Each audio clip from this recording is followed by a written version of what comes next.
जी अस्सलाम वालेकुम। डॉक्टर अब्दुल्ला शमशाद अंसारी एक दफ़ा फिर आपकी खिदमत में हाज़िर हूँ।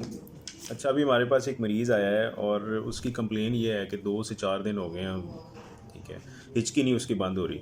आप मुझे बताएंगे कि हिचकी आप खा पी क्या रहे हैं? कौन कौन से जूस पिए हैं आपने? समीदा पिता है, नारदा पिता है, गन्ने लगता पिता से। ये सबसे बड़ी गलती जो मैदे का मरीज़ करता है या हिचकियों का मरीज़ करता है वो ये होती है कि आप जूस पीना शुरू कर देते हैं। जूस के अंदर जो है वो सिट्रिक एसिड होता है। जिस मरीज़ को हिचकियों का मसला है, मैदे का मसला है, वो जूस नहीं पी सकता। आपके जूस बंद हैं, वो चटनियाँ नहीं खा सकता, वो कच्चे सलाद नहीं ले सकता। ये बात मैंने आपको पिछली वीडियोज़ में भी बताई। आज हमारे पास लाइव पेशेंट है, हम उन पेशेंट की प्राइवेसी मेंटेन करने के लिए उनकी शक्ल नहीं दिखाएंगे, लेकिन उनकी आवाज़ मैंने आपको सुनवा दी है। जब आपको मैदे का मसला हो तो आपने जूसेस को अवॉइड करना है, बेकरी की चीज़ों को अवॉइड करना है, आपने जो है ये क्या नाम है, फ्राई चीज़ों को अवॉइड करना है, कच्चे सलाद को अवॉइड करना है। हाँ, कच्चे सलाद में से आप खीरा खा सकते हैं। होती है कि पेशेंट जो है ना उसको सारी दुनिया यही बता रही होती है। आजकल डेंगू के पेशेंट बड़े आम आए हुए हैं और डेंगू के पेशेंट में इतना जूस पिलाया जा रहा है, इतना जूस पिलाया जा रहा है कि समझ से बाहर है। मैं जो आपको बात बताऊंगा वो हमारी किताबों में हूबहू लिखी हुई है। डेंगू के इलाज में जूसेस का कोई किरदार नहीं है। हमारी किताबों में कहीं नहीं लिखा कि मरीज़ को पपीते खिलाएं या जूस पिलाएं। आप खुदारा अपने जिस्म के साथ जुल्म और ज़्यादती ना करें। जितना आपका जिस्म खाना हज़म कर सकता है उतना खाएं। हाँ ठीक है, आपका दिल चाह रहा है आप 1 गिलास जूस पी लें, लेकिन अब आप 2-2 लीटर जूस पी रहे हैं, 10-10 तरह के जूस पी रहे हैं, गन्ने के रस पी रहे हैं, तो भाई मैदा तो ख़राब होगा।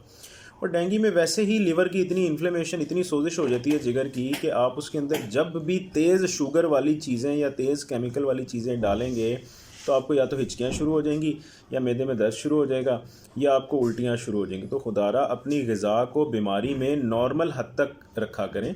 जिस चीज़ की मैदे को आदत है सिर्फ वो खाएँ। देखिए ये भी हो रही है कि मरीज़ों को यखनियाँ पिलाई जा रही हैं। अब अगर आप यखनी को फ्रिज में रखेंगे तो आप नोट करेंगे कि यखनी जो है वो जम जाती है। क्यों? क्योंकि जब यखनी बना रहे होते हैं तो हड्डियों के अंदर की जो मिख है और जो बोटियों के ऊपर जो चर्बी होती है वो पानी के साथ उसका हिस्सा बन जाती है, ठीक है। अब वो जो हिस्सा बन जाती है वो सारी चर्बी है। वो इसी तरह ही है कि एक मरीज़ बीमार है और आपने उसको आलू का पराठा या इस तरह कोई पराठे वाली चीज़ खिला दी तो वो तो हज़म नहीं होगी।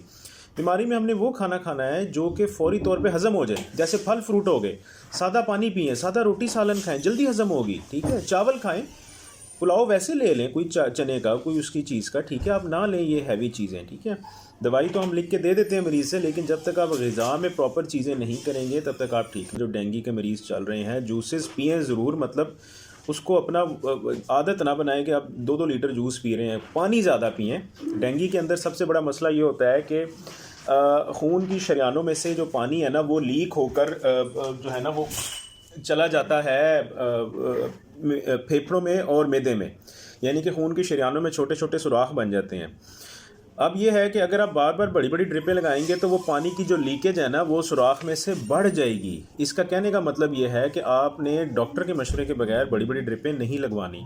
कोशिश करें पानी और ORS से गुजारा चलाएं, क्योंकि अल्लाह ने हमारे अंदर एक प्यास का निज़ाम रखा हुआ है कि जब तक जितना पानी चाहिए होता है वो हम पीते हैं, वो हमें हज़म होता है, वो हमारी खून की शरियानों का हिस्सा बनता है। और बाकी जो मादा जो पानी होता है वो रब जो है वो पेशाब या पखाने के ज़रिए या पसीने के ज़रिए जिस्म से निकाल देते हैं।